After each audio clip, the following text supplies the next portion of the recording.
السلام علیکم ورحمۃ اللہ وبرکاتہ۔ رفیق الرحمان زاویہ سکول سسٹم گول باغ ملتان۔ آج ہم آیت نمبر 31 اور 32 یہ دو آیت پڑھیں گے۔ آیت نمبر 31 کی ابتدا سے اللہ تبارک تعالیٰ نے نبی علیہ الصلاۃ والسلام کی ازواج کو خطاب کرتے ہوئے فرمایا ومن یقنت، ومن اور جو یقنت فرما برداری کرے، ومن یقنت اور جو فرما برداری کرے، من کننا تم میں سے، للہ اللہ کے لیے، ورسولہ اور اس کے رسول صلی اللہ علیہ وسلم کے لیے، وتعمل اور وہ عمل کرے، صالحا نیک، وتعمل صالحا اور نیک عمل کرے، نؤتھا ہم دیں گے اسے، ہا منی اسے، نؤتی منی ہم دیں گے، کیا دیں گے؟ اجرہا اس کا اجر، یعنی اس کی فرما برداری اور اس کے نیک عمل کا ہم اس کو اجر دیں گے، مرتین دو بار۔ مرہ کا معنی ہوتا ہے ایک مرتبہ، مرتین کا معنی ہوتا ہے دو مرتبہ، یعنی اللہ تبارک تعالیٰ فرما رہے ہیں دگنا اجر ہم اس کو دیں گے۔ وَأَعْتَدْنَا اور ہم نے تیار کر لیا ہے، وہ کا معنی اور، اعتدنا ہم نے تیار کر لیا ہے، لہا اس کے لیے، یعنی فرما برداری اور نیک عمل کرنے والوں کے لیے ہم نے تیار کر رکھا ہے۔ کیا تیار کر رکھا ہے؟ رزقاً رزق، روزی، کریمہ عزت کی، عزت کا رزق ہم نے تیار کر رکھا ہے یا عزت کی روزی۔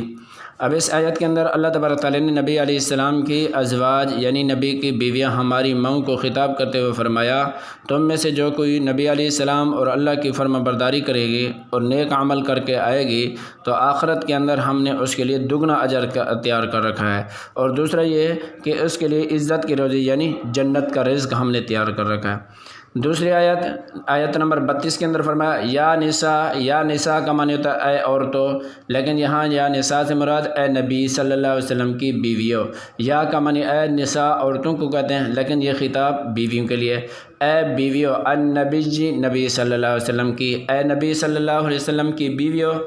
لستن تم نہیں ہو، لم کا معنی لستن معنی ہوتا ہے نہیں، تن نہیں ہو تم، کاف کا معنی کی طرح یا کی مانند، کا احدن کی مانند، کسی ایک کی مانند، من النساء من معنی سے، النساء معنی عورتوں، یعنی تم عام عورتوں میں سے کسی ایک عورت کی طرح نہیں ہو بلکہ تم خاص عورتیں ہو، تم نبی علیہ السلام کی بیویاں ہو۔ کیا فرمایا؟ ان معنی اگر تقیتن تم تقوی اختیار کرو، یعنی تم پرہیزگاری کرو گے، پرہیزگاری اختیار کرو، فلا منی پس نہ، تخضعنا نرمی اختیار کرو یا نرم نرم باتیں کرو، فلا تخضعنا پس تم نہ نرمی اختیار کرو، بالقول بات چیت میں یعنی تم بات کرتے ہو اپنی بات میں لہجے میں نرمی اختیار نہ کرو، کیوں؟ فیطمع پس وہ طمع کرے گا، طمع کرنے سے مراد یہ ہے کہ وہ ہوس پیدا ہوگی جس سے تم بات کر رہے ہو،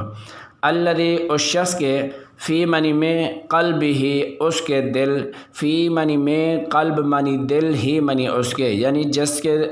دل کے اندر کیا ہے؟ مرض ہے، روگ ہے، ہوس ہے، درندگی ہے، اس کے دل کے اندر ہوس پیدا ہو جائے گی۔ وقلنا اور تم کہو، وقلنا اور تم کہو، قولاً بات، معروفہ دستور کے مطابق، اور تم بات جو کرو وہ دستور کے اصول کے مطابق کرو، یعنی نہ بالکل سخت لہجے کے اندر بات کرو کہ لوگ نفرت کریں، اور نہ اتنی نرم بات کرو کہ جس کے دل کے اندر ہوس ہے یا جس کے دل کے اندر بیماری ہے وہ تمہارے ساتھ تمہاری بات کی نرمی کی وجہ سے اس کے دل کے اندر کوئی غلط خیال پیدا ہو جائے، بلکہ تم دستور کے مطابق اور اصول کے مطابق بات کرو۔ اے نبی صلی اللہ علیہ وسلم کی بیویوں، تم اور عورتوں میں سے کسی ایک عورت کی طرح نہیں ہو، تم تقوی اختیار کرو، پس تم نہ بات کرو